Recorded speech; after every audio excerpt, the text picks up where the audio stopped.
তো বন্ধুরা, আজকে কয়েকটা দিন ধরে এমন একটা গরম দিতেছে, মানে রোদ, এই তো রোদের জিলাগিতা।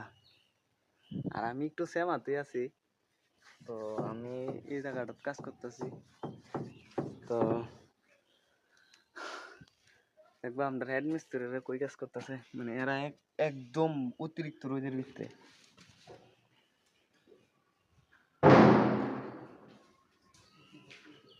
এই তো কাহা, আর এই দাদু দাদু কিছু কইবানি? দেখো আমরা কি প্রকৃতি এসির মধ্যে কাম করি, ওই এসির থেকে জল পরে, আমরা শৈলের থেকে ঠান্ডায় জল পরে আর কি আছে করে কাম করি। এসির ভিতরে কাম করে বুঝছো নি দাদু হ্যাঁ, কিতা ওই রাতের তো ভিডিওটা কার ওই তো ভিডিওটা লাইক করে দিও, শেয়ার করে দিও। দাদু। দেখো কি কি পরিশ্রমের এসির থেকে জল বাইর। শুনি দেখো কি রোদ ভাই করে সুবা সুবা আয়ো কাম করবা, কেডা কেডা।